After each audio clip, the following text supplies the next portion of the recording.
fantastic to be here and to win the first race, start the week as we mean to go on.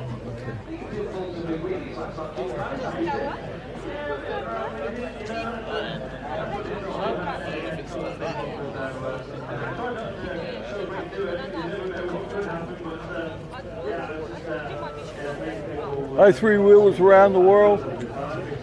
Yeah, we have a great day. Yeah, this day we've been waiting for a long time, and it's here. So right now I'm right outside the 3WHEELING headquarters here, right next to the winner's enclosure. And what a beautiful day we got today. You can see right to the right here, that's the winner's enclosure, and the first Superbike race just ended. And guess what? The stars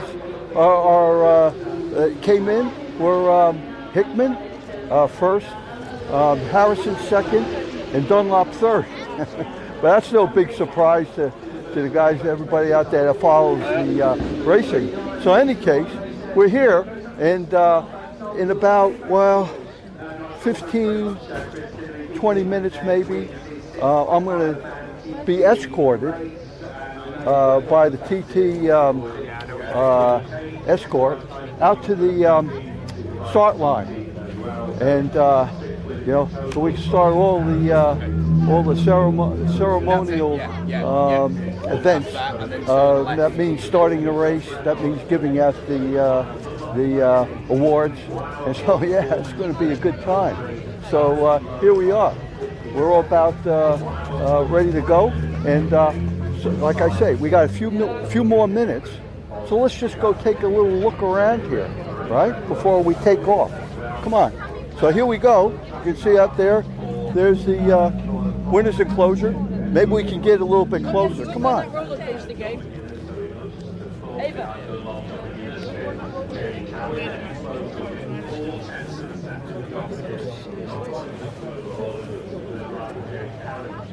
Yeah?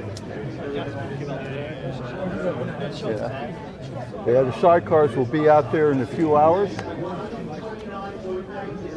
Now, if you go take a look here towards the 3WHEELING headquarters, here, that's the side of our hospitality tent.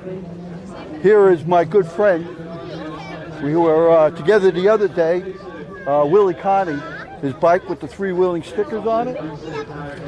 So come on, let's go. We'll go around this way. Oh yeah,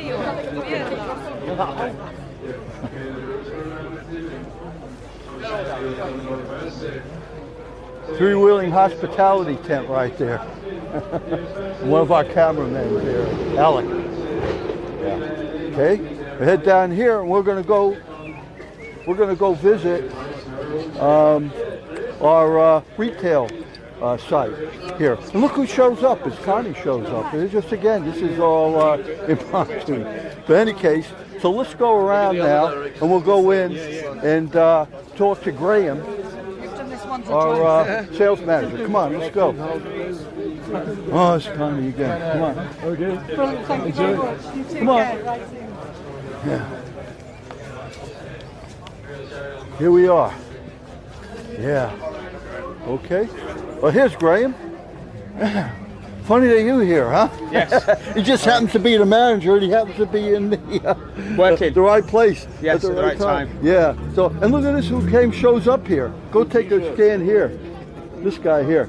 Well, hey, he just popped in too. Huh? Oh, this is true. No one believes. Come here, Connie, and just tell everybody this was not planned. This was not planned for you to show up here at this moment. No, this was not planned. No, I know. It's just what it is. Everybody's going to think, oh, this is all planned. Yeah. No, it's not planned. It's all good. Yeah. All right. So you can follow me. You know, I'm going to do a little moving around here, mate. Yeah. Yeah, if you want to. But right now, this guy's going to he's on board. He's going to tell us about the merchandise. Go ahead. Far away. So we've got loads of t-shirts, flags, the stickers, and it's all available on 3WHEELING.media. Everything's on there. And we've got plenty, hoodies, jackets, the snoods. So yeah, take a look. And the movie, of course. We have everything on there. Yeah. That's good. So you got any real big sellers there, Graham? The t-shirts, the Speedway t-shirts. Oh. which we've worked with an Australian photographer, Colin Rosewood. That's cool. Oh yeah. Oh, Colin's gonna like that. So that's been Yeah. the most popular t-shirt Yeah. through the TT. And also classic one. Oh yeah. Classic. I like that one. I wear that one. I like that. Yeah, that's like Connie. A few years back, remember? Huh? You were doing that. Connie was on here. I was a bit further down. Oh yeah. Oh yeah. This guy's an amateur. I scratched the tarmac with my shoulder. So. Oh yeah. Yeah. So yeah, we got all kinds. And the stickers are big, aren't The stickers they? are going all over the cars, all over the bikes. We've got the stickers going on. So yeah, it's been going good. Yeah. Oh, stickers. Yeah, show this. You have to see this sticker here. This is really great. Here, this is yeah. Yeah, that's really good. See, that's a good sticker. I think anybody that comes to the TT is going to want to see the 3-wheeling sticker with the TT. There you are, is your combo. Okay, there we go. All right, and we got other wood stickers, and here's our movie. Still selling hot.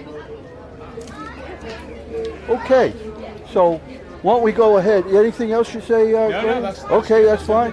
Connie, you want to follow around with sure. me? Yeah. Yeah, Connie shadowed me again. Come on, let's go across here.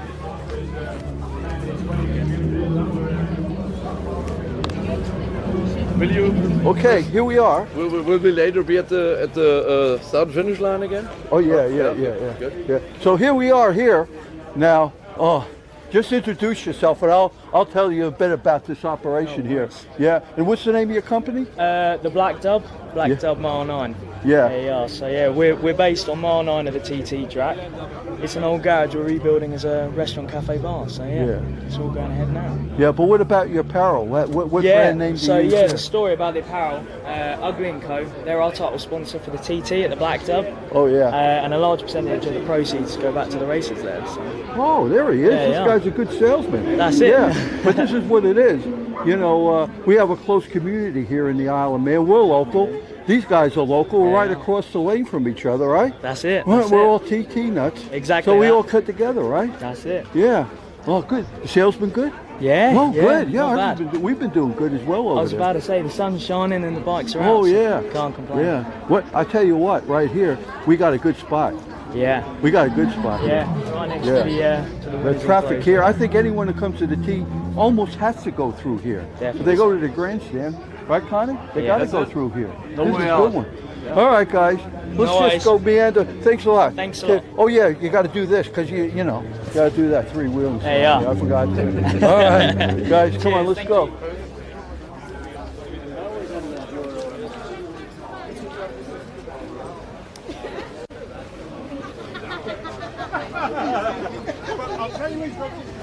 Okay, yeah.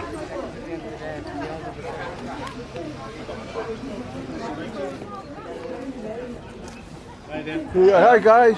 Hi guys, how you doing? All right, mate. All right.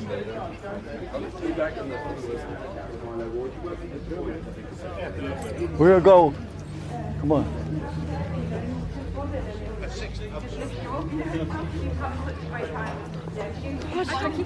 I don't know. Now we're here. I got coming back this way.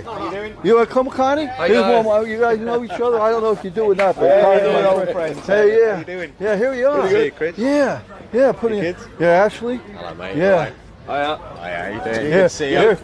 here's a guy. I say, a good friend of mine here too, Anthem. And where you located now? Is it obviously because the big brand we're from here. the Ace Cafe in London. The London Works. Ace Oh Cafe in yeah. London. Yeah. On the North Circular. We've been there since 1938 and we're still going Oh going yeah. strong. 1930. Yeah, it's iconic, isn't it? It is Right, iconic. Connie? Iconic, yeah. I have to get there. Yeah. It's hand in hand with the TT, it all goes back to making the bikes go faster, That's it. squeezing every last little bit of juice out yeah. there, yeah. That's Yeah, it. yeah. But the birth of the ton-up boy.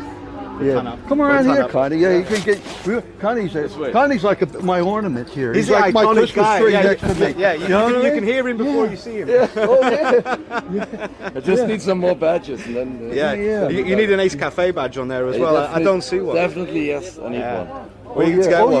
Yeah. Go get one now and put it on. We'll do take that your pick, now. right? Yeah. Yeah. Do it now. Which one do you fancy? So we put it. These are the iconic ones. These are the ones that are well known. Okay. This is a very cool one with the flags. With the flags. Just take that on in front of the camera. I think we should do both. Take Okay. both. Yeah. Great. There he is. Yeah, you remember Connie? It was like 5 years ago. I got the 3WHEELING pin badges. It just came in the post, and right before TT, guess who walks into my office? It's him. And I just took it out of the package. Remember that? Yeah. It was the first so one. I was the very first. The very first Wow. pin. The original. Fantastic. Yeah. There we go. The first one on the very first day there, right? Yeah. Hopefully you're gonna find some room. Definitely. Hey, I'll open it for you. There you go. Okay. There's that one. Yeah, they're quite fiddly, aren't they? Oh, he's got to have the Ace Cafe here. Yeah. You It's, know? it's great to Who be is he back gonna after all find this room time, for this mate. guy? It's so good to be back, you know, talking to Yeah. all our friends again. Yeah. Yeah, but it looks like the crowds are out, Yeah. and the sun is out too. What do you think, it's going to stay like this all week? Oh, I don't Nice know. weather? I don't know. Hopefully. You close it. Yes, of course. I don't have my glasses. Maybe. Just, yeah, this way. Oh. There we go. It's in. It's in? It's in. It's in. It's in. Yeah. You keep this one for Brilliant. later. That's Yeah. perfect. Come around Thank this you very much. Come Great. around this way, Great babe. stuff. Come around. Yeah, So- yeah. So I got the mic over here. So like, yeah, and there's some more friends of ours over there. The ice cream. They got great ice cream over there at Davidson's. Yeah. There's always a queue. Yeah. You got to time it right. You got to wait for the queue to go down, and I sneak in there for my breakfast every morning. Oh yeah. Ice cream for breakfast. Yeah. Oh, The breakfast of champions. Yeah. I was on a diet for 3 months before I came here. Yeah. Well, yeah. Here we. But you know what? This whole thing is that none of this is planned. Like it kind of just showed up when I started my little opening spiel over there, you know, at our place, and then he just shows up. You know, it's not planned. This wasn't planned. He's always in the Us right coming place at the here, right time. And Yeah, then getting the we didn't plan the pin. Oh, it's a good idea. Put it, huh? Yeah. That worked good too, didn't it? Huh? Yeah. So they were. So how many years now for you over here? So we've been coming here around 9 years. So it used to be my mum that was running yeah. the stand, but now she's got grandchildren now to look after. Oh, yeah. So I've been coming now for 6 years. It's my 6th TT. Oh yeah. It's nothing compared to you, is Oh, it? yeah. How many years you've been coming now? 33. 33. Wow. Oh yeah. Wow. And many more to come. Yeah. You need to get Connie down there. He helps promote 3WHEELING. Yeah. You know, he'll help promote Ace Cafe, right? Have you ever been to the He's Ace? a good one. You ever been to the Ace Cafe? No, I never could make it so far, but I will. I definitely will. One day. Well, the best time to go, you know, it's in September. We have the reunion. That's when we celebrate the old days, the Brighton burn-up. That's when the mods and the rockers used to go to Brighton Beach and used to fight. Yeah. They don't fight anymore. They have fish and chips and a cup of tea. It's cool. Yeah, it's cool now. It's So good. then, what date exactly is that? So that's the first weekend in September. First weekend. The Ace Cafe reunion and the Brighton burn-up. Cool. Yeah, that's the best time. It's a similar atmosphere to the TT, and sometimes you see the same people. Okay. You know, you meet them at the TT, Yeah. you meet them at the Ace Cafe Yeah, reunion. I believe. Yeah. Yeah. Cool. That was all right. Yeah, that's cool. You know, and like we gotta keep it going, and it feels good being back though, doesn't it? It does, yeah. Huh? 2 years absent, yeah. It's great to see all the old faces again. Yeah. Everybody's pent. Well, I think we got like pent up demand here. I think it's a little bit extra more juice into the Yeah, fans, you know what I think. noticed? It was actually busier in practice week this year. Definitely, yeah. It's a lot busier. It was like race week the whole That's week. it. Yeah. That's what I Yeah. said yesterday. It's as busy as usually a race week. Yeah, That's and for sure. who knew in 2019 that our TT Blues would last 2 years? Yeah. You know? Nobody could expect that. Oh, yeah. Yeah. All right, guys. Well, we got to head Anyway. back. You Yeah. know, this is we don't have any like strict time schedules. What I'm doing, I already, told our audience. What I'm going to do is I'm going to head out to the start line, but I'm waiting for my the TT lady to come and escort me out there. So You need your escort. and I got another You need crew. an escort. Oh yeah, escort me out there. Oh yeah. Oh no. We have Yeah, to be- that's a we have good to be lady. there, We've got to be. strict Well, time, there's yeah. no like strict time. It's like 2:15 to 2:30. She might be out there. If not, then we'll go scan around a bit more. Okay. Yeah. We'll have some more fun. With It's Connie been a great little bit talking more. to you. Thanks for coming Okay, by. guys. All See right, you, take Chris. care. Yeah, good brothers here. Yeah, go we go. There we are. Yeah. Oh yeah, he went right for it. He knew the three. We'll see you guys later. All righty.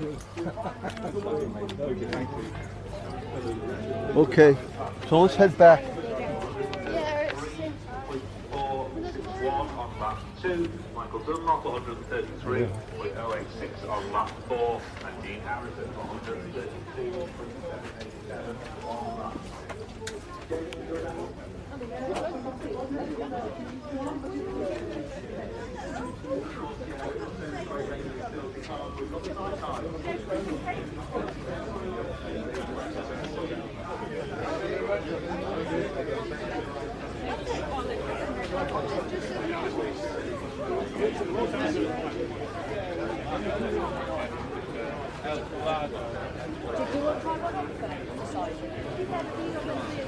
You go.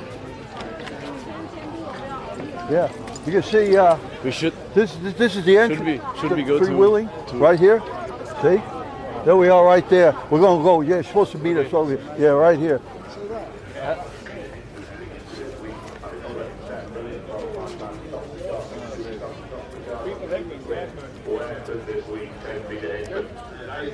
That was really good for him. Oh, Yeah, really good. Have you seen? That's how it has to work. You know, keep the lookook for Sophie. You haven't seen her, have you? You know, No, I haven't seen her for a because little she's while. supposed to be. There's no like 2:15 to 2:30. She's far away from here. She was All right, around. we'll wait for. We'll hang around. Yeah. We're still rolling here. Back in a second.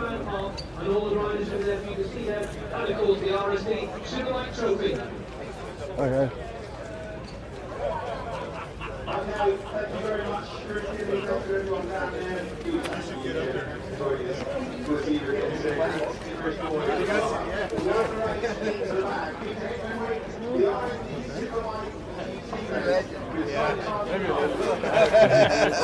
Yeah. Getting a good scan here.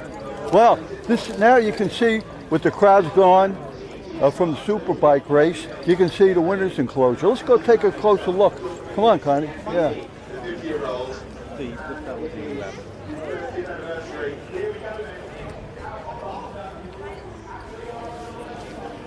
Here we are.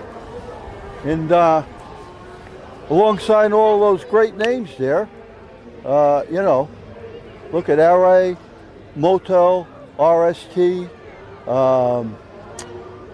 yeah, 3WHEELING, huh? We're a good company, huh? Don't we? Huh? All great names. So we'll be coming there.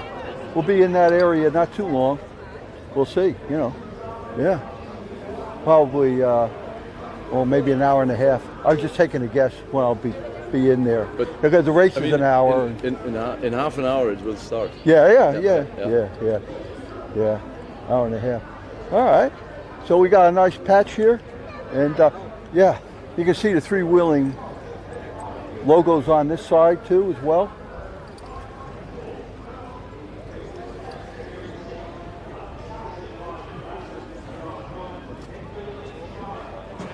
We want to get in the picture. Come get in the picture. Okay. We need to stay in this area for the escort to show. So I think what we'll do is, can Ben put on a video just for about 5 minutes, and then we'll check back. Okay? All right, Ben? Put her on there.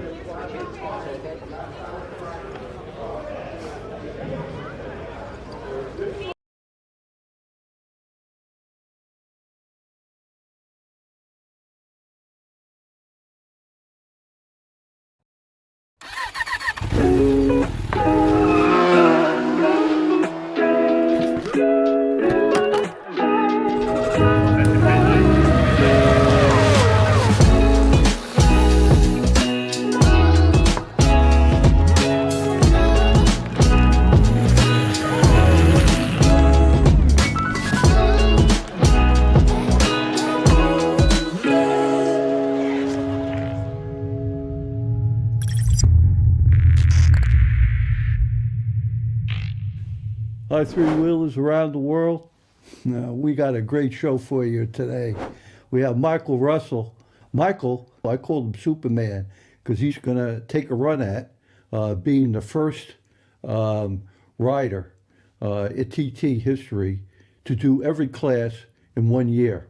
And so he's going to go ahead and tell you all about it. In any case, this guy's got one heck of a history here in racing, solo bikes. You've done the Manx Grand Prix, right? Yeah. In various classes. You've done the Classic TT. And Yeah, you've done the TT. The TT. And now, the first time at Sidecar. And now three-wheeling, that's Right, it. yeah. No, it's the Isle of Man's got a very special place in my heart, I have to say.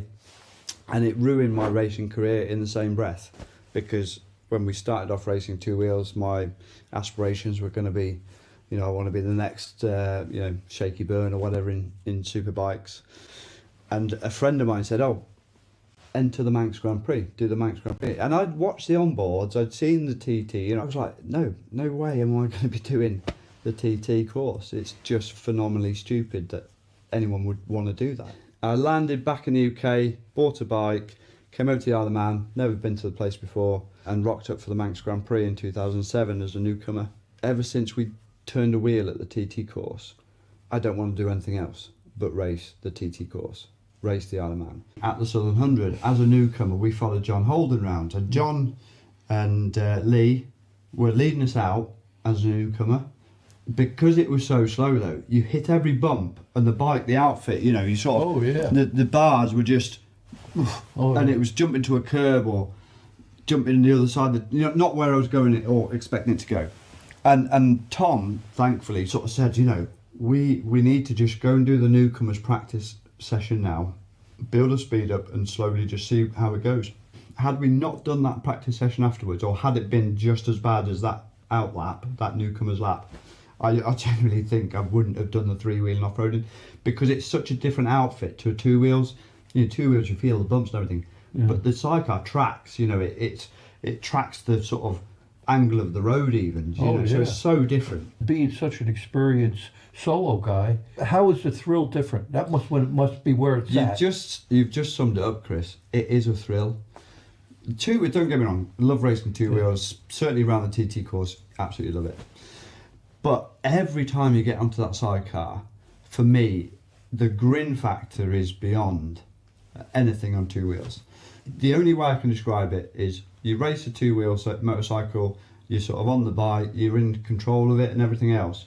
The Sidecar, you're in it, it's like a little, you bobsleigh around you, you're enclosed in it, you're so low to the ground. The sense of speed is phenomenal, and it is just an amazing feeling. I absolutely love it. You're dependent on another person to succeed. The input that passenger has into the outfit is critical, isn't it? If they're in the wrong place at the wrong time, or they're moving too fast, too slow, whatever, it will upset that outfit. So it's down to those two working together, the feel between them in the bike, the bars as the driver, and then obviously the passenger. You look at it and you go, that's not two wheels. You cannot do that in two-wheel racing. It's yes, you move your body weight and everything else, and yes, it's a thrill. The front wheel picks up and everything else. But working as a pair, we're flying into these corners at stupid rates of speed, and the bike just sticks. It just does what you need it to do, and you can sort of get that feel in the bars. I really enjoy it. I mean, thrill factor. You can take the quote. This it is 10 times. Any solo rider that gets. If you like go-karting, you're gonna love Sidecaring. It's go-karting on speed. It is as simple as that. You got to give me the fingers. Okay, guys. Three-wheeling. By the sport, for the sport.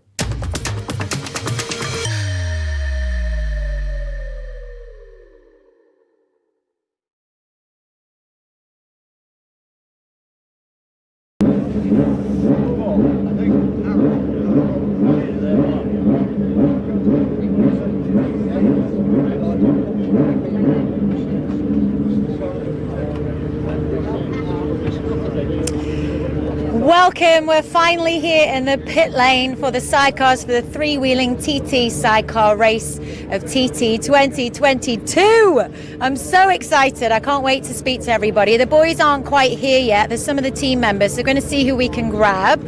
But welcome. Stay tuned because it's going to be an incredible race. Look at the conditions. The sun is shining. Apparently the track is great out there today. So let's go and have a chat with whoever we can grab.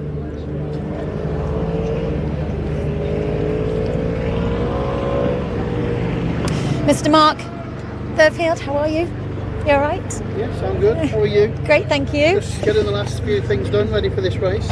So this is Mark. Him and his great team here are taking care of all the onboards for the sidecars. Mark, tell us what it takes really for you guys to get ready for this kind of race. It's a bit of trial and error at first because everything that you fit, you've then got to download and we need to watch it to make sure that the shot's good. You know, you're not just seeing the sky or you're not seeing anything. So once we've run a few sessions in the qualifying, then we adjust things, and also you've got to okay it with the riders. You know, there's some riders that are just adamant. There's no way are they having a camera. For some it brings them good luck, for some it brings them bad luck. So yeah, it's and because there's so many classes and everybody's spread out around the paddock, you've got to spend a lot of time on your feet going round and finding things and finding who's who and what's what, and also we need where the action is, you know, so we've got to have someone like Peter Hickman, you know, because he's just come from 10th and to first, you know, overtaking 9 people on the road, so that's great footage. And you know, unfortunately you pick up the odd DNF, you know, with a bit of smoke out the back, but again it makes great telly. So you've got to spread your things over quite a few people and hopefully get it right on the day. And how many sidecar onboards have you got here today? We're contracted to run 16 in every event, so 64 cameras, plus we put a few extra on just in case. You know, John McGuinness kicked his camera off going to the grid on his brand new bike, so of course we haven't got the John McGuinness 100 leathers because he kicked it and broke the frame. So little things like that happen. You need to sort of almost mollycoddle. You've got to put your hands around them to stop them kicking it, but of course there's so many people on the grid here and just chasing time, so these things happen. That's why we had a couple of extras. But of course, you know, we want content with 6 laps, not just 1 lap. So we've got a lot of 1 lap content from the practice sessions. But you know, we really got to get it right for the race. Great. Thank you for speaking to us. I wish you the best of luck, and I look forward to watching some of the content because some of these boys, the content you've got, and also for the live broadcasting, Greenlight have been doing an incredible job. So many people have been enjoying it. It has, you know, it was a bit jittery right at the beginning, you know, but it was trial and error. It was a complete new development for them and a great undertaking by Rob and the crew. The onboard is basically the same as, because that will just go into a format situation later and go in a later programme. But for the live stream guys that have been out and keeping us all informed, and it's great to watch it, you know, so clearly on the telly now. It's really been good. I think it's been $14.99 well spent by everybody. Absolutely, yes. Thank you, Mark. Have a great one. Thank you. So if you haven't got TT Plus yet, make sure you download the app so you can watch us pre and post race, but also you can get the race live as well, so you can get so much more on that app too, so make sure you get it downloaded. So we've got some more of the teams showing up now. We've got Harry Payne over here from team 45 and the number 15 bike, so we're going to see if we can try and get a little word with him.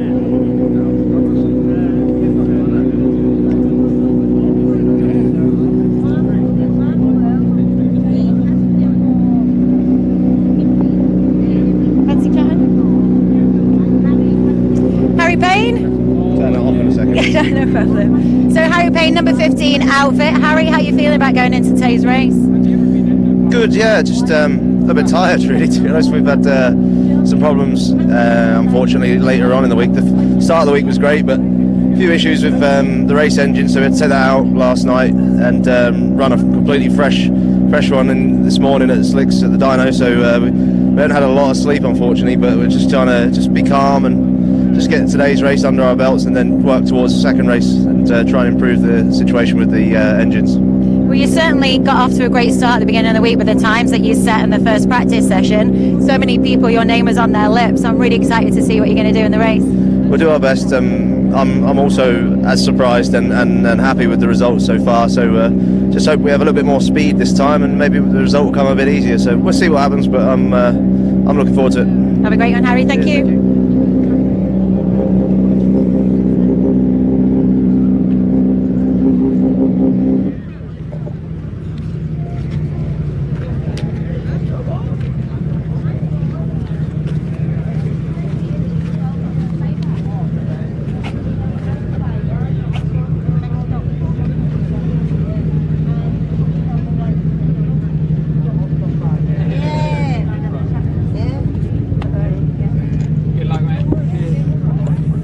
So I've got Paddy here. How are we feeling about going out into the race? Yeah, looking forward to it. A bit nervous, but yeah, should be good. Sun's out, so yeah, happy days. It's great to be back, isn't it? Yeah, it's been a long wait. Yeah, just ready to get going now. Bike's ready, we're ready. Just want to get out there. So have you had to make many changes since the last session, or have you had it quite prepared in the build up to it? No, yeah, we've just left it as it was. New chain and sprockets on last night, so just bed them in and then ready to go today now. Yeah. And can I ask, what have you got a favourite section of this track?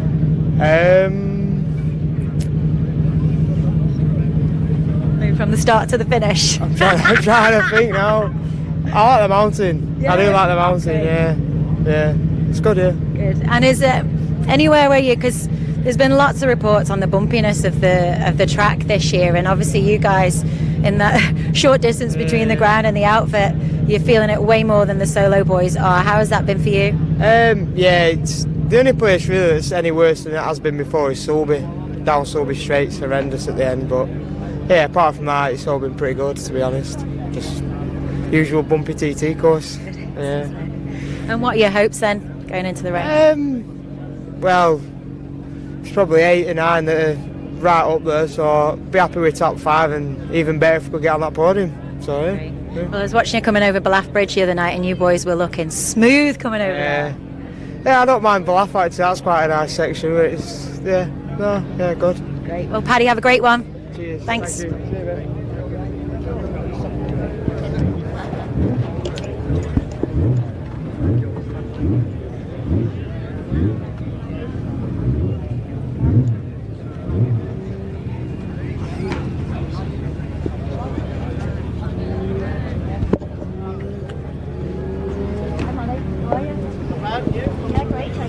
Hayley with Sniper, actually. Hayley, nice to meet you. Would you mind having a chat with her? 3WHEELING, yeah. Thanks.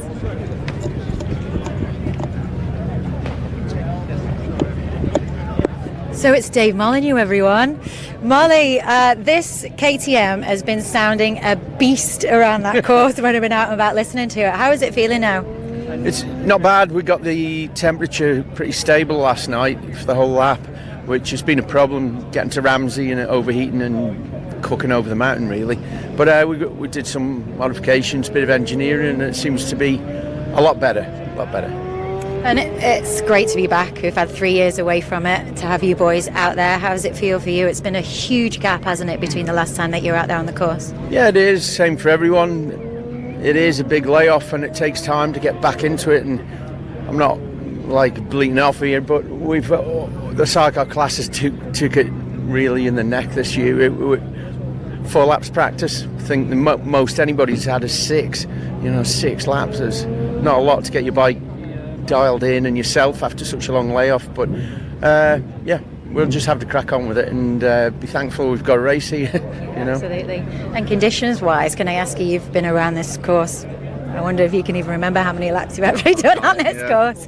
How is it feeling conditions-wise out there? Because I hear that Sulby Straight is a bit of a tricky one. It's super bumpy at the moment, but that's the nature of a public road, isn't it? We have a lot of HGV vehicles going about their daily job, and the road changes from one year to the next. It's never the same twice. So this year it feels particularly bumpy down there, but then in a lot of other places feel exceptionally good. So 6 one half dozen the other. Yeah, absolutely. Well, listen, have a great one, Molly, and thank you for speaking to us. Thank you.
Lee Crawford. How are you doing? Welcome to the Isle of Man TT. Yeah, I know it's been a hell of a week. I think we've never stopped for the past 4 days, so I'm looking forward to getting out now and getting some time on the bike.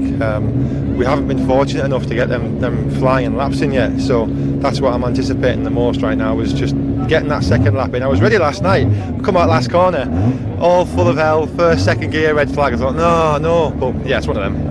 So you've been waiting such a long time to get here and come racing in the outfit of the Isle of Man TT. Okay, it's been disappointing, but how does it feel though? You're actually here, you're about to go racing. Yeah, I've tried to show this place the utmost respect. I've never rushed, I don't rush anything. It'll be here next year, I hope, and I've always had that kind of mentality towards this place, but I think I've come at the right time. I'm nothing to prove, and out of the box we were 109.5. We've just been slowly upping it every night. We have a lot to give. We haven't had a true chance to show it yet, but we'll take it in our stride. I'm happy. And your times with Harry Bain and Mark Wilkes has been like nail-biting when you've both been out there. I haven't even looked. Yeah, have a great one. Attention Paddy, that's the second race signal. The second race signal for the start of the sidecar race. The sidecar race will start in 30 minutes at 3:15. 3:15 for the start of the sidecar race. Thank you. Control out. So Mr. Mike Crawford, Lee's dad, of course. You must be his #1 fan, obviously, Mike. Absolutely. And how do you think he's feeling going out? We've just had a quick chat with him then. They've had quite a lot of changes to make, haven't they, this week? Yeah, they've had quite a lot to do this week. Quite a lot of changes, and surprised everybody as newcomers to do the 109 mile an hour lap. Certainly surprised me. And he's just been steady away all week, driving well within his comfort zone. Not even going to pull the pin today. It's just a practice session as far as we're concerned, and we'll just keep building. And you must be getting your fix of racing through your son then, must you? Oh, it's just terrible. Honestly, I've done it before, and I know what's going on. So as a parent, it's worse. It's horrible. Well, you love it though, don't you? Oh, absolutely. Yeah, I'm probably feeling more adrenaline on this side of the fence than I was out there. Well, listen, Mike, thanks for talking to us. It's a little freewheeling TT. Thank you, yeah, no problem. Thank you. Thank you, all the best. Can you steal an interview?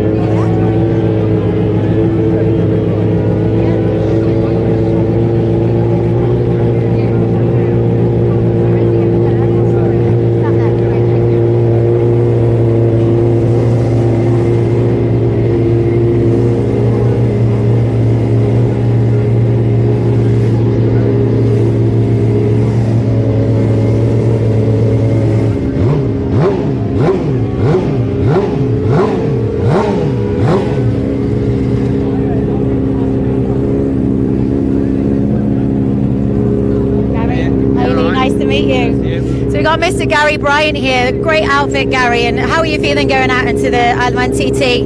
First race of the week, finally. Yeah, it's good. The weather's come right. Yeah, looking forward to it now. And your son's doing pretty all right in Spa as well. I've just listened to him. Yeah, he's won on both the Spa, so shout out to them, Todd and Manuel. Brilliant job. So at the Worlds, aren't they? So they've just taken those wins at the Worlds. Yeah, they took the win, so they're leading the World Championship. Going home to clean it quick and then coming here tomorrow. So coming back to you, how has the track been feeling out there? It's gone to plan at the minute. It's we built it up, and obviously 3-year break, a bit older, so it's all took a bit more coming, but it's going in the right direction. Got a bit more to come today. You always go a bit harder on the day. So. Ah, great! I can't wait to see it, Gary. Thank you for talking to us. Thank you. Take care.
So we have Maria Costello, NBE. Maria has a work cut out here this week. She's racing solos and three wheels. Maria, how are you feeling going into the race today? I'm just looking forward to 3 laps in the sunshine. Yeah. Look at those conditions, they're fantastic. Yeah, ready for this. And how were they for you on the solos?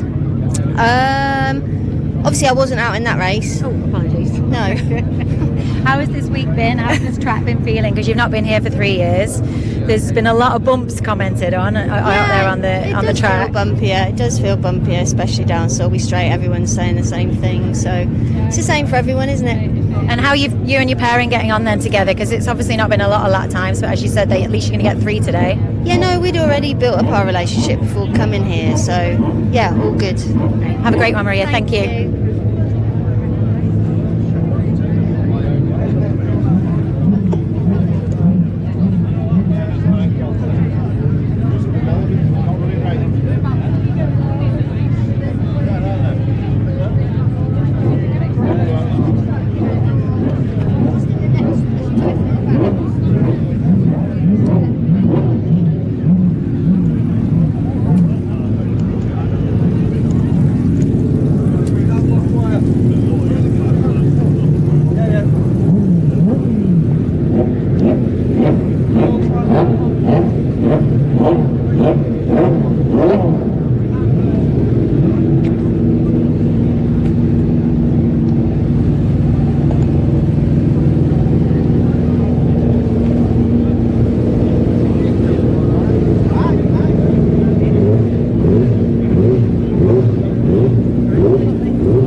Racing, they're about to go out in their Haven Homes outfit. Ryan, how are you feeling? We're good, obviously nervous. It's only my second race start. I don't know what to say really. I'm more nervous than I ever have been, you know.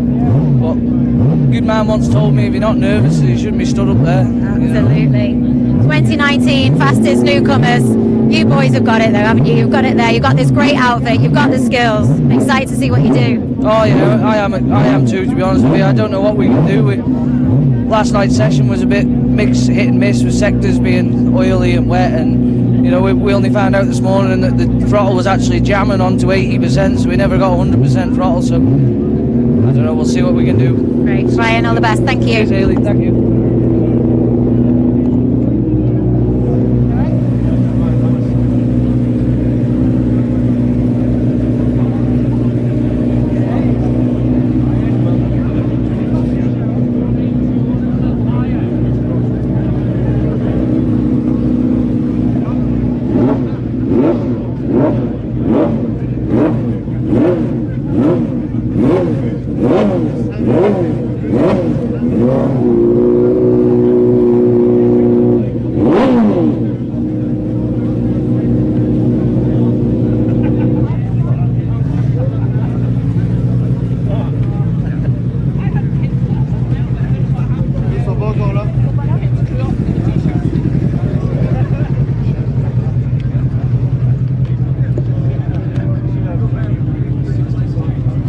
Gents, can I get a chat with you both? Is that all right? Thanks. We got the man in charge of the tyres here, Mr. Smith. Hello. How has it been for you guys preparing for the TT this year? Yeah, it's been fairly quiet. Obviously, the practice week has been very disrupted, so it's been steady away. We got beautiful sunshine now, 3-lap race, so all good. And what's the data been like coming off the tyres so far? Yeah, fine, not a problem at all. Yeah, don't expect to see any issues. Awesome, amazing. John Holden! We're going to miss seeing you out there, but it's great to have you here on the paddock. Yeah, I wouldn't want to be anywhere else. It's fantastic. All my friends are here. So, yeah, it's good. I was just saying to Steve, when I first came here in 1988, there was 103 sidecars, and I was number 99. Wow. And I finished 4th. Amazing. And then since then, we've been there or thereabouts, you know what I mean? So, less of a breakdown or whatever. So, I've had a good run. You know, I'm not singing my own praises. The last 12 starts, we've had 12 podiums, so we're going to come to an end at some point. So I'll take this rather than crashing or something daft or blowing engines up. So, but I would have loved to be on that line and setting off and doing what I do. Well, you're here with your friends, aren't you? And you're here in this paddock, and what a great community it is in the sidecar paddock. Oh yeah, you can go to anybody in here and say, have you got? And you'll get. Do you know what I mean? There's nobody, well, very few who wouldn't give you what you want, you know what I mean, and help you. So, yeah, fantastic lot of people. John, thank you for talking to us. 3-wheeling guys. Yeah, have a great one, thank you. Yeah, have a go behind the two.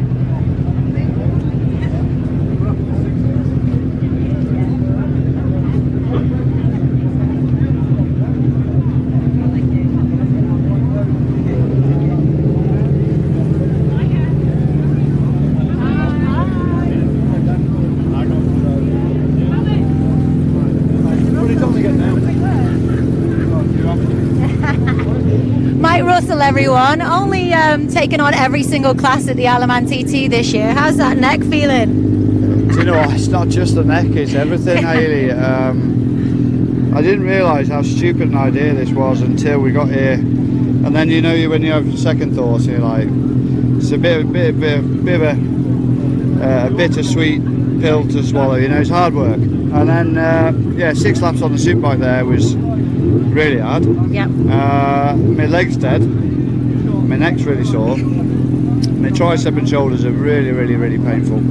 So I'm hoping, I mean, this is the thing though, these are actually a lot more physical than I realised. Yeah. It's not just sitting in the bike and let the bike do the work. Jesus, no, it's really physical. So I'm just going to be fast and safe, and to be fair, if I can get a finish and people are out waving at us, I'm happy. And if we don't get a finish, we don't get a finish. I mean, these are temperamental. We've gone through 2 engines this week. We've had lots of issues. You know, so she's up running. Hopefully she's looking all right, and hopefully she'll go all right, you know, after the little issues we've had. So yeah, I mean, live and learn, Hayley. That's it. That's my motto. And you've got the track knowledge. You've been doing many laps this week, so that's definitely going to help. It does, but you have to retrain your brain, because every bike's different. You jump off the super bike onto the super twin, for instance, braking markers are different, peeling points are different, corner speeds are different, and then you get on this and it's another thing that's just completely different. So, you know, I've got Freddie on the side, I've got 3 extra foot, you know, so you have to retrain your brain. Braking markers are completely different, and that will take me a lap. I know it will. You know, my first lap, I just hope I don't hold anyone up and hope everyone has a safe run out there. But, you know, I just, you know, retrain my brain to just get into the mindset of the 3 wheels. And, you know, it's not by bottom of Bray Hill we'll be there. I think it's going to take me a little bit longer than I anticipate. But, you know, we blew an engine last night, warming it up and all that good stuff. So we've been up at 5 o'clock in the morning finishes. So we just, in my head, just want to finish now. You know, it's the challenge is to start every race. We're going to hopefully do that, but my ambition is to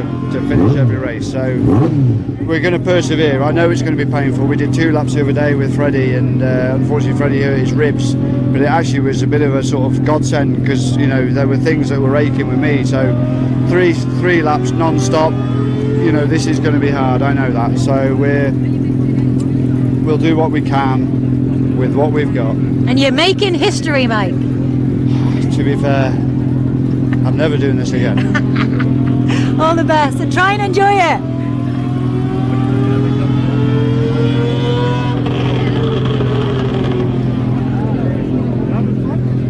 Okay. Yeah. Good, you're doing a good job. We're watching you.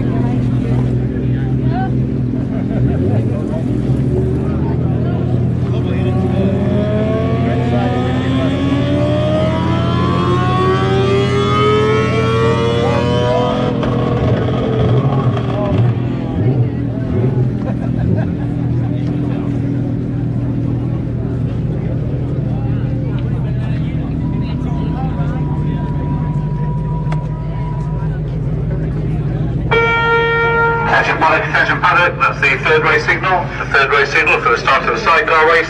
The sidecar race starts in 15 minutes. Can we have sidecar numbers 1 to 20 please? Sidecar numbers 1 to 20 to the start line. Thank you.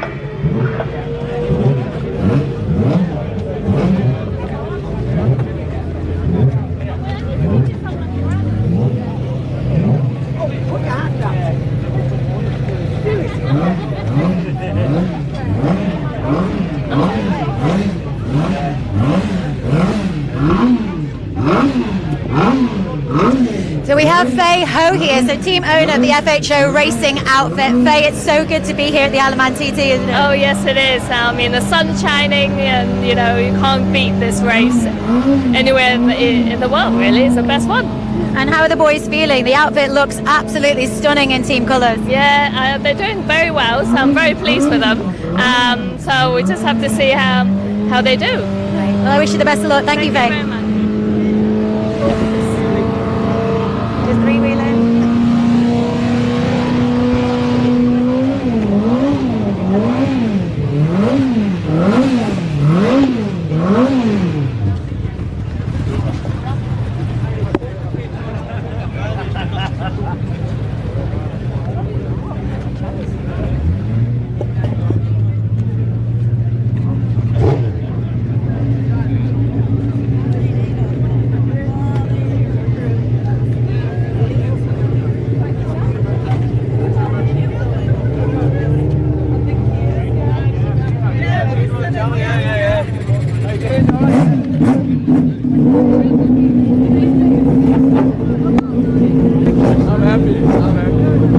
You let me know when you want me to cut to you, and then you walk. Okay, you want to cut now? Okay, okay, fellas. Okay, get one, watch out.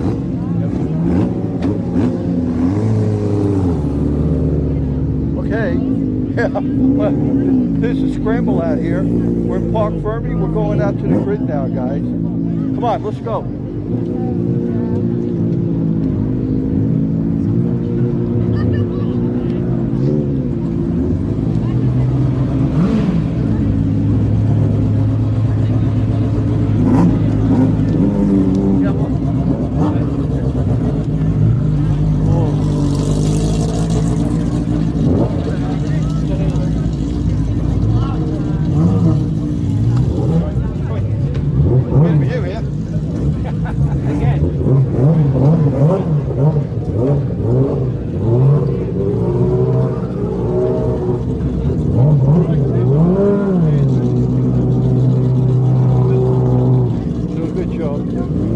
I think I'm on now. I'm trying to follow. Here he is. He's on. My guy's on. Yeah, on there. Go to the phone. Oh, there you go. See,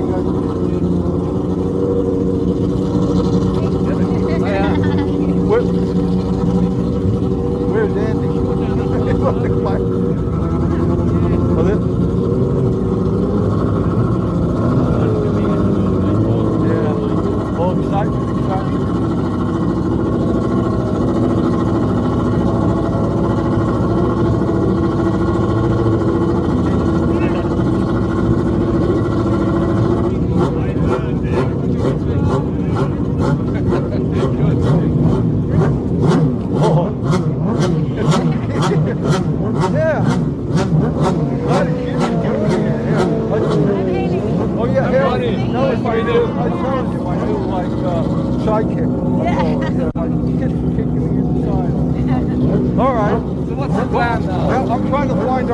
escort. We're trying to find our escort in to take us out to the government. Oh yeah. I don't know if you know the guy. You maybe not seen him. The guy that came was supposed to be Sophie. Oh, okay. But it was not Sophie. Oh, I know Andy. I know Andy. Hey, I think it's Andy. You hate to move around too much.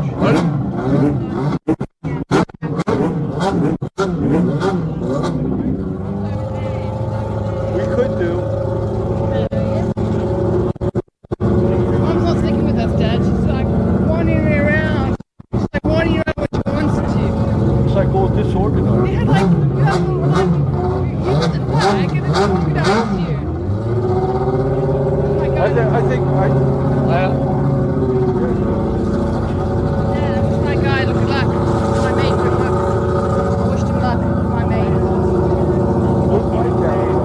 Where did my camera guy go? Where did my camera guy go? Where did the escort go? Oh, he's over there. My camera guy. He's supposed to follow. Here it's okay. Oh well, it's all in the So front. we should go there, shouldn't we? Oh yeah, let's go. Oh, let's go this way.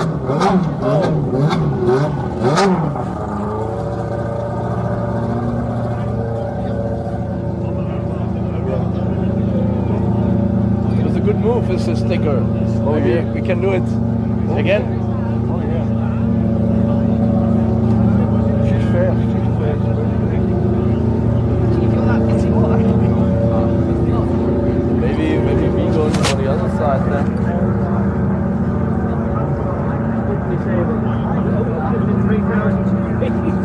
Alright guys, good luck. Good luck.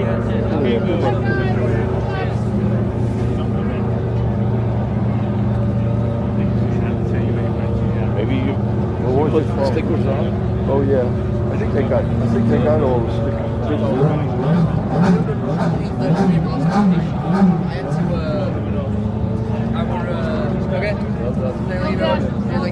Thank you. Okay. Good luck. Cheers, mate. Yeah, Thank good you. job. Good job. Yeah. well How are done. you? All right? Yeah, Chris from 3WHEELING guy. Yeah. Good luck. We'll mate. see you guys later. Thank you very much. Watch after your dad here. Yeah.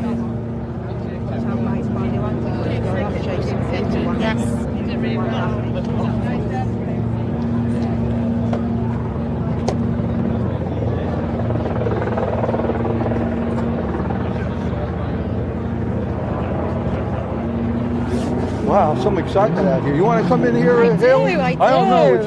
It's like a mad rush out here, you know. But it's a good mad rush. It don't is you an think? amazing mad rush.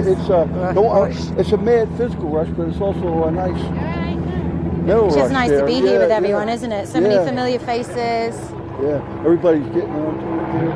Yeah, and the weather's perfect. Attention Palace, do apologise, we just need to put in a 5-minute delay. New start time at 3:20. 5 minutes away. Closure of crossing points. You got your sleeves rolled up there. It's getting a bit hot. I had to wear this. So new start time at 3:20. I've been asked to bring it to the start line. Okay, good. Yeah, come on. I'll bring my eye. See you guys. Take care.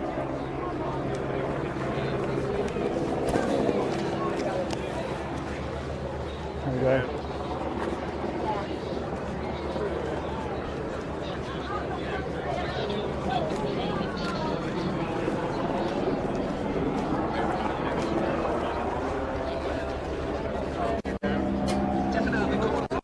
That was nice of you to do that.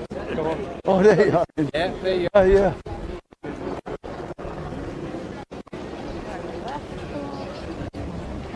That's the front, that's even better. Yeah. Oh, yeah.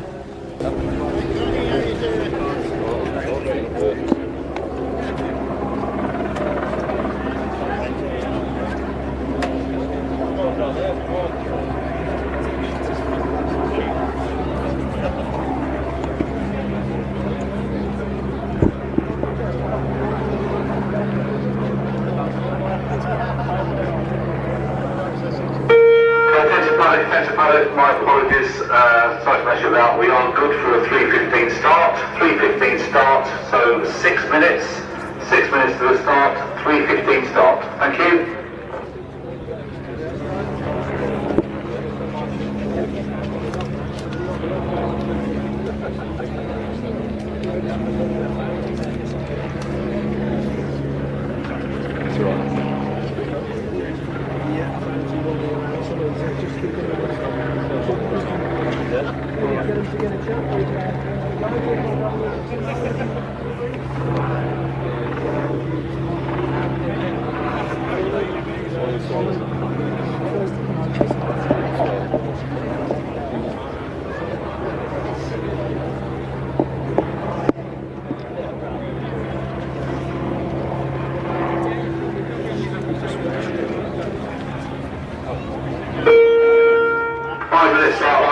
5 minutes.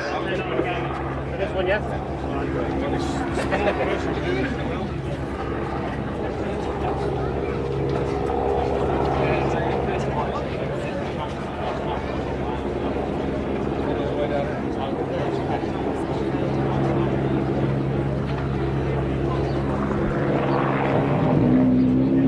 So we have the Birchall boys here, and obviously their passenger is the most successful sidecar passenger in history here.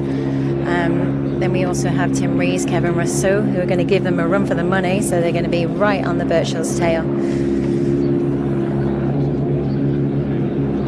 We of course have Molly there in his Cal Properties outfit, Carl Cox Motorsport.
just a little reminder, if you do want to watch the race live, make sure you head over and download the TT Plus app. Get that downloaded, you get all the live timings, live racing on there, and you can also have us playing maybe on another screen. But the race, the live race, live action, live timing will all go through TT Plus app.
So that's it, race 1 at TT 2022 is finally a go. So remember, for you to watch the race and keep up to date with the live timings, get that TT Plus app downloaded. You can watch the race live, watch the live timings live, and we'll be back with you at the end of the race as well.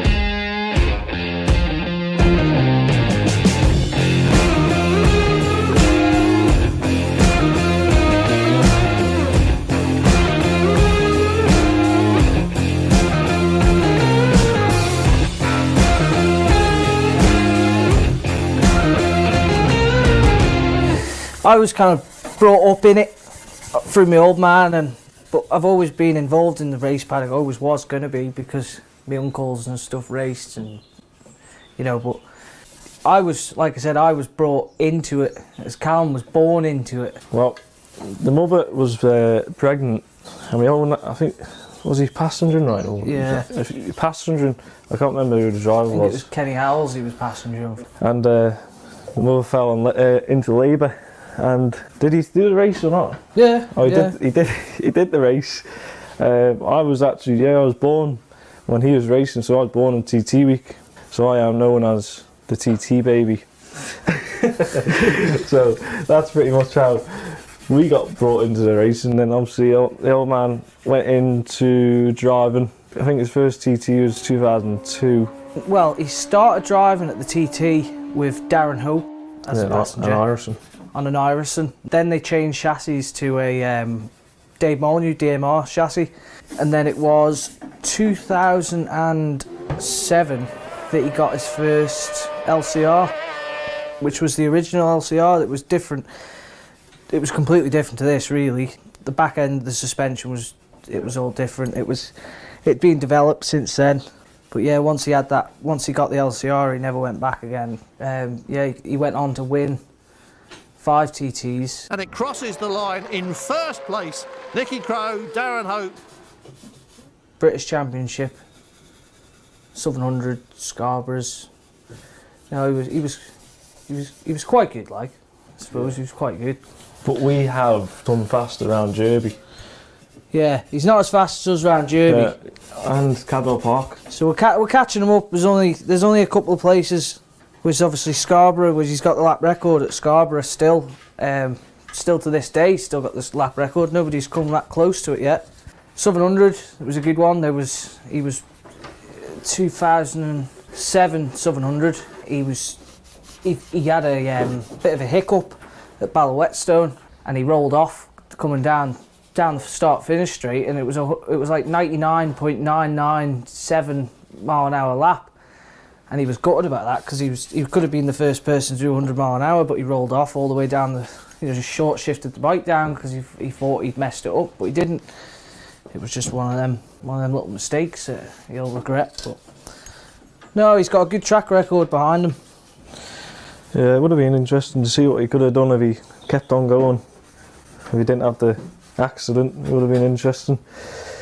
But we would have been beating him by now, obviously. But other than that, no, that's his career. Basically, he had an accident in 2009, race B, broke down in race A, so he was leading, and then he broke down on, I can't remember, second lap I think it was. But yeah, and then he started making his own race teams. 2010 he had Simon Neary and 11, and then 2012 Reeves and Tim Reeves and Sean. And then he he stopped doing the racing team, and then we went up to his paddock. One year we had our sponsor over at Dave Usworth, and we went up to a paddock, and he was sat watching the Supersport race, and it was 2014. Gary Johnson. I think it was Gary Johnson was on the Triumph 675, and he won. And that was when the old man asked Dave Woodsworth, "Do you want to run another sidecar team again? And we'll try something different." But originally he told Dave Woodsworth that he was going to put a Honda in it, but in his head he was always going to he was wanting to try a Triumph. So that's what he did. He went up, spoke to Triumph themselves at Smith's, to the late great John Trigger, who sadly passed away. He was the engine builder, and he said, "Yeah, it should work. It's a torquier engine. It's a good engine. It seems to be strong enough." They obviously had their doubts about them at first because the first design of engines they made were completely different to these. The cranks were a bit weak on them, so they used to whip the cranks and damage the shells, and they never used to run that long. But once they reconfigured it to like a Jap style engine, it was, because it's a triple, it always is going to have that weak spot with the crank. But if you keep on top of it, well, we did 3 laps at the TT course at a reasonable pace, and it never missed a beat. Dropped the oil out of it after the race, and it was spotless. It gave us a lot of faith in it. It's just getting them right. It's took us from 2015 to now to get it, right, really, somewhere really crisp. We want it, somewhere close. But we're always finding different ways to try and make it faster and develop it. As you can see, the suspension is off. Waiting for our suspension to come back. We're working alongside Richard from Maxton, working with him, just trying to see what we can do with the suspension, see what can be done with it. Derby's a good test for the suspension. Oh yeah. It's you can do a race and you can't touch your shocks when you come back. It's red hot. It's like a motocross track out there, really. But no, we're just, whilst we're in lockdown and just constantly trying to fiddle away with it, make it a little bit better every day. One day she'll be a missile. She is already a missile, really, but when you ride it all the time, you want to go a little bit faster, and you want it a little bit faster again. But There's so many ways you can do it. But no, we started racing together, and well, it wasn't even racing. We went done some track days. It shouldn't have been. It wasn't even planned. It was never. No, really. We never even spoke about racing sidecars together. It was just, you know, we always wanted to do it, but we were never going to do it together. It was always going to be I go my way, he go his. But yeah, we started doing some track days on it because we did try it at TT 2015, but it was just teething problems after teething problems, and then the rider that was riding it just kind of fell out of love with it because, well, I can see where he's coming from because he just wanted to do the TT as we were trying to develop a machine for the TT. So it was sat in the unit with a cover over it, and I just said to the old man, I said, can we take that bike out Derby for a run and just go and have a play on it? And ever since that day it was, yeah, we carried on going out, getting faster and faster and faster, and then we went to Anglesey in end of 2016, one of our first race meetings, and we had a big accident and nearly wrote it off. She went to Birchall's for a bit of service. Yeah, it went down to LCR in Mansfield there with Ben and Tom, and they straightened it all up, repaired it, and then we went up and put it together. And I'm sure we went and did a race meeting straight after that. Or, well, I did, because Callum went off to ride with Mike Jackson, who's another Manx rider over here.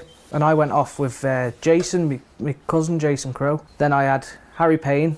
Me and Harry Payne teamed up for a season, and then we went our separate ways after that. But we did well. Me and Harry, you know, we went faster every time we went out. We were constantly, you know, like I said before, trying to make it better every time we went out. And then we decided that we were going to go back together on it, as in me and Callum were going to go back together on the bike. We went to Brands Hatch. It's another thing.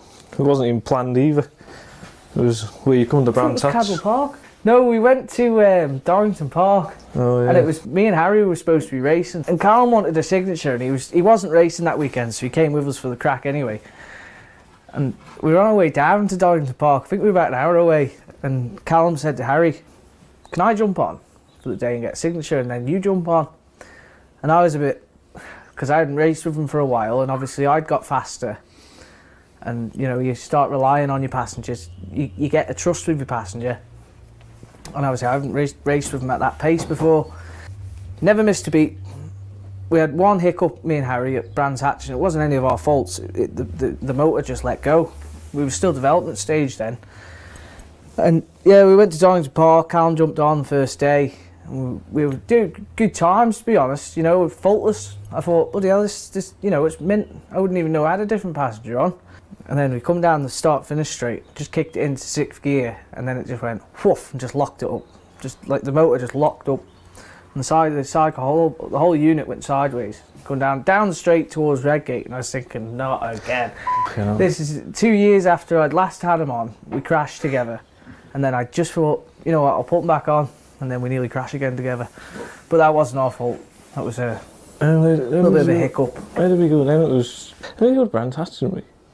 No, it wasn't. It was Cadwell Park, wasn't it? Yeah, we went to the Cadwell Park. Oh, Cadwell Park. You know, we did a good time, didn't we? Yeah, the fastest I did round Cadwell Park was with Tony Belsey. He was covering for Jason at Cadwell Park. That was my first time there, and we did a good time, to be fair. I was quite happy with it.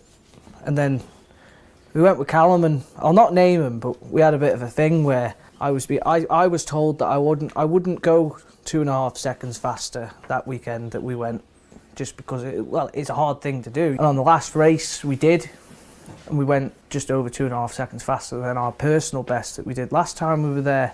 So that was a good result. We were happy with that. Not many people have done that time on an F2 before. Well, you could argue that because people don't call it an F2. The real term for it is it's a Formula TT bike, because that's what the rules are. You know, you can use a 675 at the TT. This is what this bike was made for. It wasn't made to be running around at FSRAs and British F2. It was just specifically built for the Arman TT.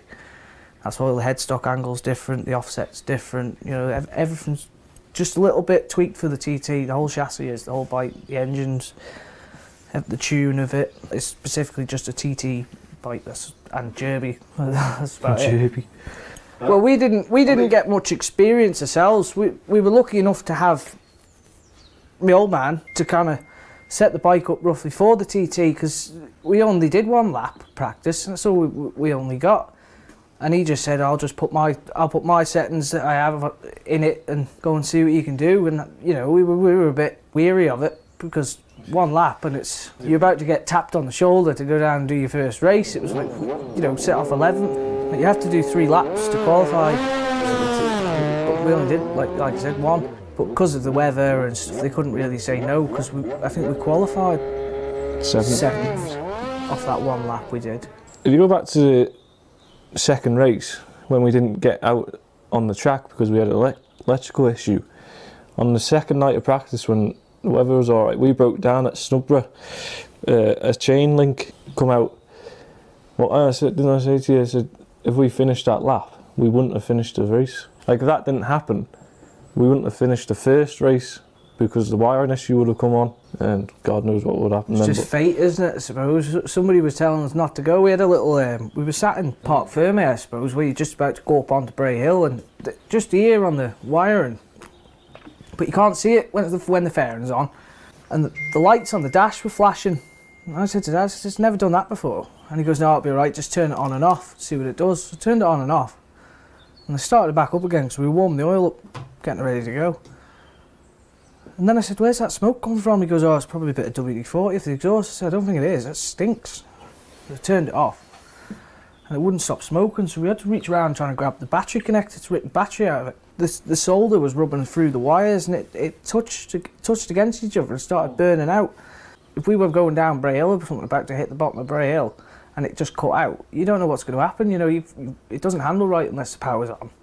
Good thing it did do that in Park Ferme, because it was going to do it. Yeah. But it's one of them things where you can't look into your wiring loom and look at it and check it. It's all wrapped in like a heat wrap, like a protective seal. So it's just one of them things that's out of your control. Yeah. You know, all you can do is, like, it was near enough a brand new loom on the bike. But yeah, it's just one of them things out of your hands, isn't it? Yeah, it would have been interesting to see what we could have done with a full week of practice and the 2 races, you know. To be fair, we had Adam Christie. He was in Park Ferme. We had the 5-minute call, and he was still ripping that apart, trying to fix it. And my dad's flapping. He wants his bike out, and he wants us to go out and stuff. And I was standing there, and I must have said it about 4 or 5 times. I said, I'm not going out.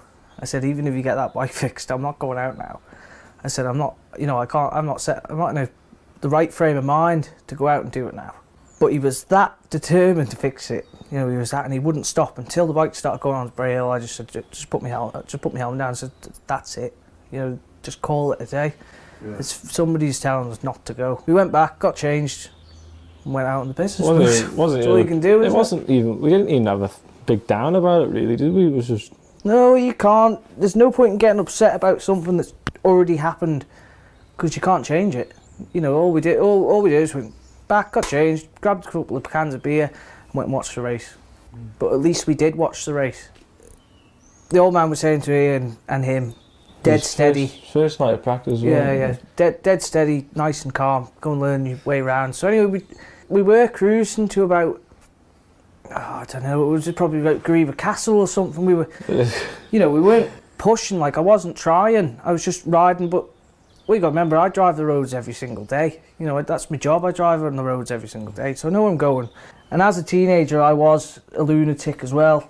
Like, I'd be just pedal to the mat all the way around the place. So when we were coming, I think it was coming past the Hawthorn, I just turned around and his head was buried. I thought, yeah, all right. So then we pushed it a bit harder, and then we got to Concordy, turned around, still got his head buried. I thought, well, he's comfortable enough. You know, I'm comfortable enough. We'll open the taps a bit more now then. And then we got back, come in, because we had a bit of an oil breathing problem, and there was a bit of oil landed on my hands and stuff. So I was constantly like rolling my hand to try and get re-gripped, because it was vibrations, was turning the throttle off, so the bike was slowing off. I was going whoop and pulling it back on again. So come back in, and I'm one of the people, I don't want people to tell me how fast they've gone.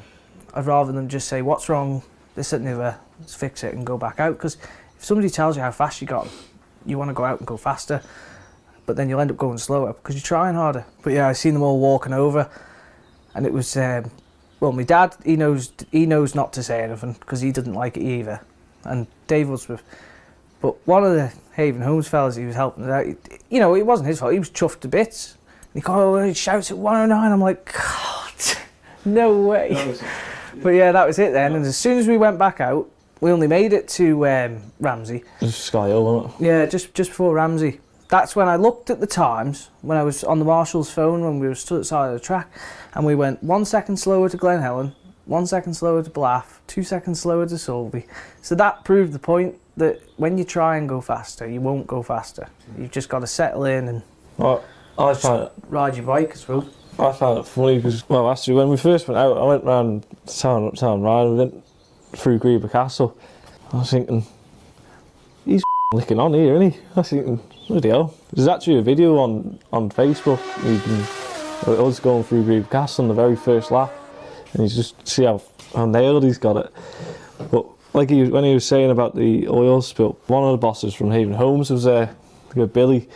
He probably come up to the paddock expecting just to watch and stuff like this, and we come in and a bit of oil. So the old man chucked the blue roll at him. And the brake cleaner. And blue roll and brake cleaner at him. And he's standing there going, "What do you want me to do? What do you want me to do?" He says, "Wipe down them boys, he's getting a wash, he's getting them back out there." So he just made me laugh because, you know, he's probably gone up there just thinking, we're all stood there and he's running around going, cleaning all the levers and the bike the main sponsor. What better way to get stuck in? What would you rather do? Just sponsor one and stand at the side of the track and watch it and go, I sponsor that, or get stuck involved in it? You know, he loves it. You know, I've took him out on it round Derby. He loves it. He's my spare passenger now. Well, Callum's my spare passenger now. Billy's number one passenger and Callum's spare. But obviously Billy's busy, so I've got to use my spare. Dave Lewis was a bit scared, unfortunately. That's his other boss. He's getting it next time. And then we went on the race. That was nerve-wracking. Bloody hell. I knew we were doing all right when we caught Gary Bryan. That's when I knew, because I know Brian doesn't hang about. You know, he's good to go. When I seen well, to be honest, I seen him, where did I first see him? I think at the top of the mountain mile, I seen him going off the distance. I thought I was going to catch him up here.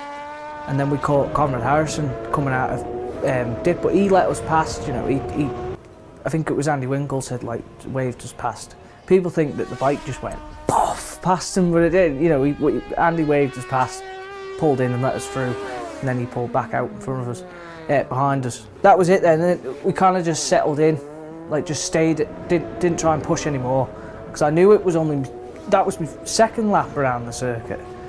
It was, then I just thought, I'm going to just stick it steady, nice and bring it home. But yeah, it was definitely the hardest thing I've ever done, but it's painful as well. Like, your body takes an absolute beating. It's when you get off it, you know, when you come back and then you stand out of the fair, and that's when it's sore. It's like, oh my God, you know. And the next day, because you're holding your head, your neck all down here's dead tight and sore, and you don't want to do much. If somebody said you don't want to go to work the next day, it'd definitely be a no. I wouldn't want to do that. Yeah, I remember on the newcomers lap, I come back in and Tom Bircher goes, "How'd you find that then?" I said, "Oh yeah, it was brilliant. We really, leg went numb because you're in position for so long." He goes, "Well, yeah, your body has to get used to that." And I said, "Yeah." So we only had one lap practice and 3 laps in the race. I mean, obviously my body didn't adapt to any beating like that ever before, and that was, my leg went numb. It was unreal. When I come back in, it felt like my leg went the other way when I stepped on it and put pressure on it. But that was it. But you've always got people there to help you. What about the time when you put your hand underneath it? Yeah, that was a bit of an amateur move. I went with that handle there, and come through Solby, and I put my hand back underneath to get tucked down, but my hand went too far and scraped underneath the bodywork and scraped the floor.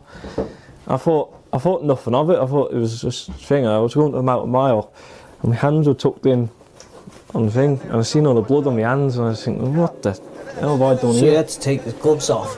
Oh yeah. And dry the blood off? Nice. But yeah, and then the scar's still there now, but that was a bit of an amateur move, that. You remember that? You probably remember that, don't you? Yeah. You were interviewing me, the blood was coming from your hand. It was all in the bodywork as well. So that was mine. But we definitely learnt a lot. That on the 4 laps we did, we learnt a lot. Like Ben always says, you learn something every lap, and he still says you learn something every lap.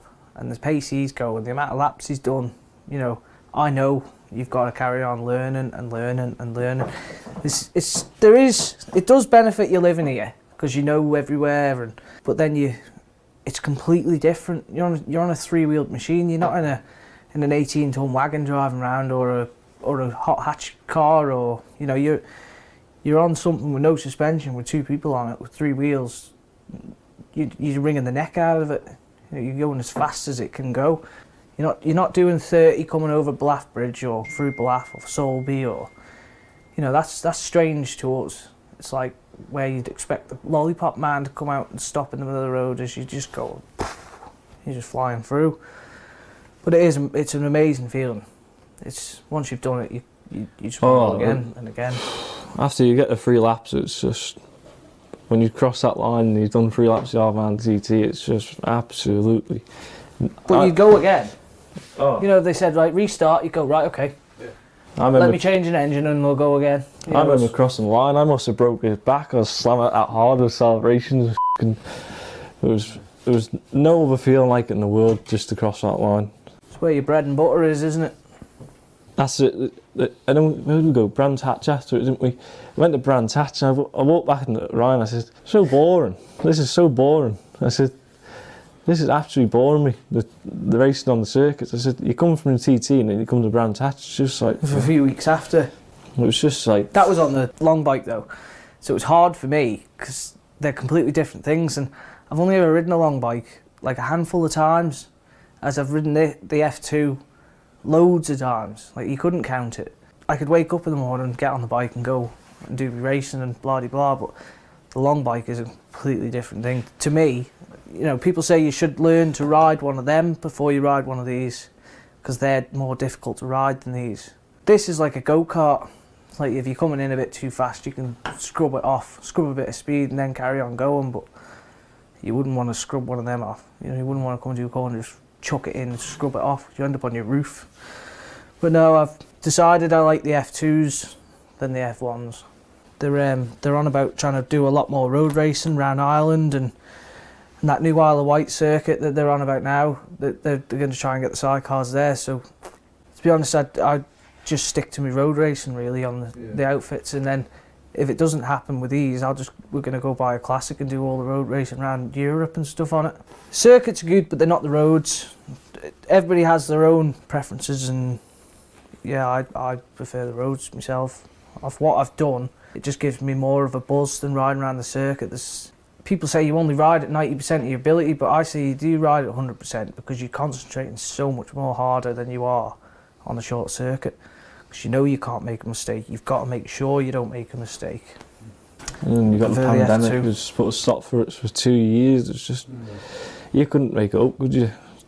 If it cancels it again, we're going to go do a lap anyway. Yeah, we're just going to tell They'll have to catch us, won't they?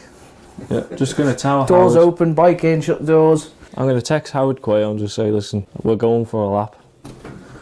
It'll be too late by the time he gets there. Text him before we set off. We'll give you guys a shout though, you video it. You get camera around each point of the circuit. Big secret test, or a secret race. But yeah, how boring is the Isle of Man with no TT? Yeah. It's just nothing happening, is it? What about our, what I call the baby TT? You know what that is, don't you? The Southern. Yeah. Well, they're on about if there's enough people to do it, if they don't open the borders over here, they're going to try and run a day meeting or a 2-day meeting just for the locals. We spoke to George about it, and he asked us to have a count up of how many outfits we could get to do it, and every single outfit on the Isle of Man said we will do that. You know, so we counted 11 bikes, so that's I'd say that was enough to run a 2-day meeting. That's more than we've ever had over Derby since I've started racing. And then the solos, well you know yourself, there's always a full grid of solos. So, and I think what it was they were on about running just 600s though, not the thousands. I think it was just a 600 class, 650s, 600s. I think the maximum one was Super Sport, was the maximum class they were going to run, just because of what it was, because it wasn't going to be, well, if it turns out to be like that, it'll be a lot safer, a lot easier, you know. I enjoyed the 700, but it was tough at the same time because we only just got back from... We actually went in the wagon at TT and spoke to Christie's. Yeah, well, yeah. When we decided that we were going to put one of them R6 engines in the chassis, but it's not a 2-minute job. I think it was a week after TT that the bike ended up going to them, and they started doing the job. New tanks, radiators, new wiring loom, new Motec for it. Everything got lashed on just for the 700, but when you build a new bike, you always have teething problems, and we were overheating all the time. The oil temperature was sky high, and the water temperature was sky high. So I'm constantly worrying about what my engine's going to do and what my bike's going to do, and then trying to learn, because the whole thing was different. It all matters where your engine's sat to make the front end grip to the back end grip on a sidecar. So it was all new, never sat on it before, and then they sent out on a mass grid at the 700. So I struggled a bit at the 700 because of that, because I was trying to learn my bike and the circuit at the same time, and it was a completely different thing. It wasn't the same bike as I've ridden for the last few years. Yeah, we ended up having to pull out of the last race because the engine, well, the head gasket did go on the motor because it just kept overheating all the time, and it's like, do we waste any more money to go and do another 6 laps? And it's like, do we risk blowing an engine up for 6 laps? It's like, just pull out of it. But the TT is like a rally. It's like you get set off on your own, and it's your own race. You're not racing against him or her or whoever. You're racing against yourself and the clock, so all you're concentrating on is getting your time faster. You're not worried about who's in front of you and who's behind you.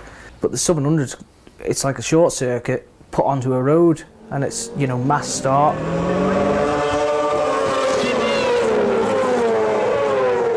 When you go into that first corner, it's absolute chaos. It's like, you know, when you've never done a road meeting before, coming into a corner like that, it's scary. Whilst trying to look at your dash, whilst trying to check all your oils and temperatures and water temperatures and stuff and pressures. Yeah, it was definitely hard. But, you know, if and when the 700 goes again, we will be there again. You know, we're not just going to shy away from it. Just make sure the bike's right for it next time. You guys did well, though. Yeah, And look who we got back there. Yeah, that was the Sidecar consolation race. That was newcomers and people. I think it was something to do with that. I can't remember what it was, but still had a close enough race with my mate John Lauver. I've got a picture of it actually, where the race got stopped for I think somebody had an accident. The race got stopped, and there's a picture of us stood at the church, you know, church bends. But no, I like the Southern, but it was the wrong time for us to do the Southern. It was just rushed. It was just... We shouldn't have rushed into it like we did. No. You know, we got back off the boat. Like, I went away to pick the bike up, and I come back on the Sunday night, Monday morning boat. So I literally got off the boat, drove to the paddock, had to set up the awning, set up the flooring, do all the hospitality side of it, get the bike out, and then build my bike. Because it wasn't finished, it was nowhere near, you know, we had loads to do. We had all the little, like, the under trays to fit. Oh, it was just, yeah, and we were late for scrutineering because we were still putting it together. We pushed it up to scrutineering when it wasn't even running, brought it back, then carried on working on it. I think we were about 20 minutes before first practice. It was actually first started up. I was like, right, let's go and do practice. But yeah, I only did about, I think, 2 laps of practice, and it was overheating. So I come in, and then we tried something else, went back out, overheating. So if we had a good time to prepare it, then it would have been all right. But yeah, we were having all sorts of problems and mapping problems, and people sending us maps, and they were like miles out, and it's like, yeah, it was a nightmare of a week for us, I suppose. But no, I do honestly think that the Triumph engine now, we know that it's good. We've worked with it long enough. We've started building them ourselves now, and touch wood, our engines haven't blown up. You know, our engines have been faultless, bang on. You know, but the reason why we went to the Triumph is because it's a triple, so it creates more torque. So in the 600 class, it's good. You know, it'll give you a bit more punch, but then the 600's faster on the straight because it's got more RPM. It's a sidecar. It's got 3 wheels, big wheels and 2 people. It's carrying 2 people all the time. It's got 40 litres of fuel on it. It's not got 11 litres in it. It's kind of like common sense, really. You'd go for the engine that's got a similar horsepower but more torque to then pull you along a lot better. But you can actually see the difference. You can see that, yeah, you can see the difference in there. That's an R6 on the right there, and that's the Triumph on the left. The cranks are actually in line there. Like that height of the crank is in the bang in the middle of that dot there, and the crank in this bang in the middle of there. But look at the height difference in the motors. Is that one's obviously skinnier because it's got the triple cylinder, so it's not got 4 in line, but that one's a lot shorter. To work on like tucking yourself out the wind and stuff, as you can see when it's in the bike, it sits up higher, so your head's up higher, your whole body's up higher, so it affects the handling of it, it affects the aerodynamics going down the straights in it, but then it also gives you a little bit more torque. So it's, you know, it's give and take all the time. Everybody has their own preferences to what engines they want to use, and well, that's ours, I suppose. You know, we've worked with it too long now to just change and go back. As like the Triumphs, you can still pick them up. Like that engine there, we paid $2,000 for. That engine there, we paid 900 quid for. It's, you know, I could buy 2 of them to the price of that one. Plus, you've got 1 less cylinder, one less piston to replace. 2014, it was the first bike to ever have the Triumph put in, but then very closely followed behind, Roy Townsley put one in his, I don't know what, I can't remember, MR equipped chassis. He had the same engines, he got the same engines from the same fella, but they were slightly different sump designs and stuff. But I don't think he had as many problems as us with the sump on the first year. Roy Townsley still runs a Triumph, and the Irish fellas, there's an Irish pairing that on an Irison, they've got Triumph in now. They were at the TT 2019. We helped them out a couple of bits and bobs where we could, but you know, as far as I'm aware, I'll help people that help me, and vice versa. But no, I'm pretty confident in my engines now, to be honest. I wasn't for a long time, because obviously we had a lot of... When I first started cycle racing, I started racing just blowing engines up. That's all I did, just race, do a couple of laps, blow one up. It's part of development. When somebody put a Honda in for them for the first time, they were blowing up. When somebody put a Yamaha in for the first time, they blow up.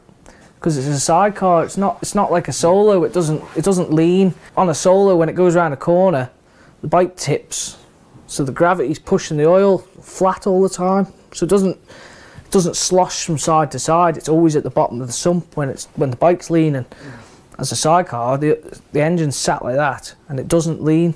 So when you go around a corner, all the oil pushes to one side, and that's what causes them to blow up. So it's getting the sump right, getting the baffle plating right in the sump to make them not surge, to hold the oil all the time. All it takes for a little tiny gasp of air, and it'll let go.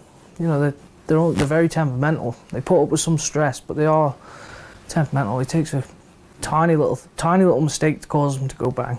But that's the same with every engine. You know, every engine will do it. When you're setting them up and developing them for something that they're not designed to do, you're going to have problems, aren't you? It'd be nice to get it on the top step as a TT. Wouldn't it be nice? It's the only bike, except for the ignition, except the Motec. The Motec's Australian, but then the chassis is built in the Isle of Man. It's about 70% an LCR. It was the last bike that Louis Christian built in Switzerland, and then we picked it up, brought it back, and then it got cut up. Well, the crossmember was replaced to make the crossmember shorter. But this is, I don't mind saying this because it's not like that now. Yeah. We shortened the crossmember to put a 10-inch chair wheel in, but it was too grippy, far too snappy. But yeah, we cut the chassis, rebuilt the front to get all the angles and the offset right without it looking like a plastered job. Built in the Isle of Man. It's got British tyres, British engines. What other bike do you want to win the TT? Even a fully British. Yeah, everything on the bike except for the Motec is British. Everything on it. There's not many sidecars that can say that. And 2 Manx riders. Yeah, British Manx riders, yeah. But all we can do is do our best, can't we? Do our best, but take your time.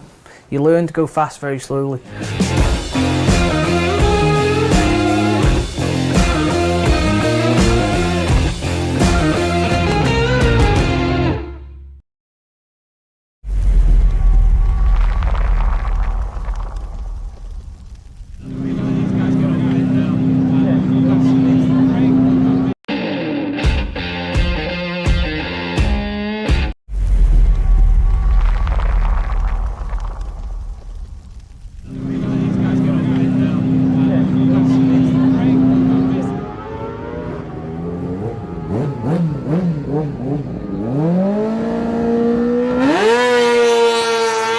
Three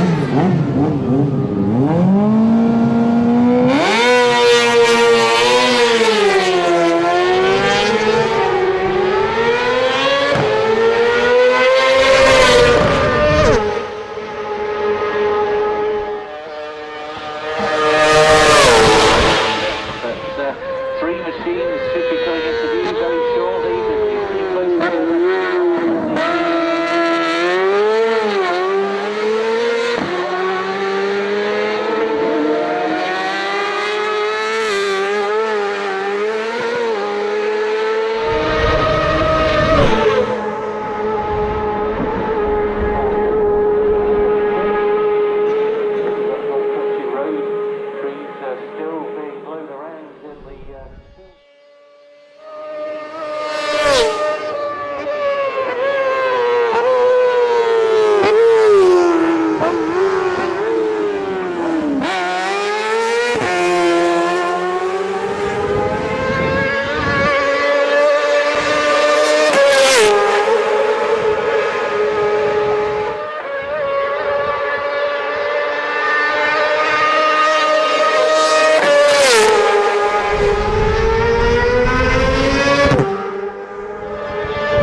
Hello, three-wheelers.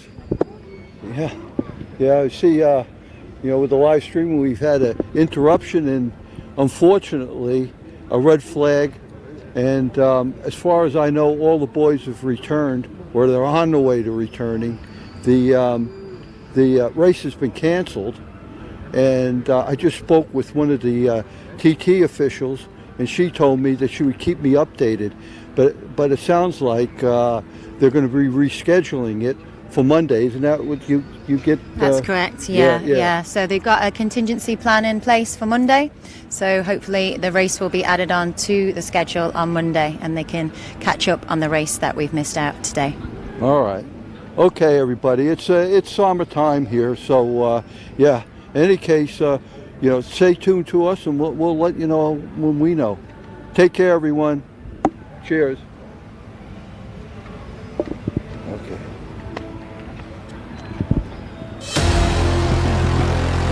Three-wheeling around the world. 2 minutes start line. We're all ready to go. By the sport, for the sport. I don't want to do anything else but race the TT Pros. Are we about to witness TT history being made again? If you're really, really keen and you want to get involved in you know, promotion of our great sport, then become an ambassador. Take photos and post them on our fan page. 2 wheels are good. 3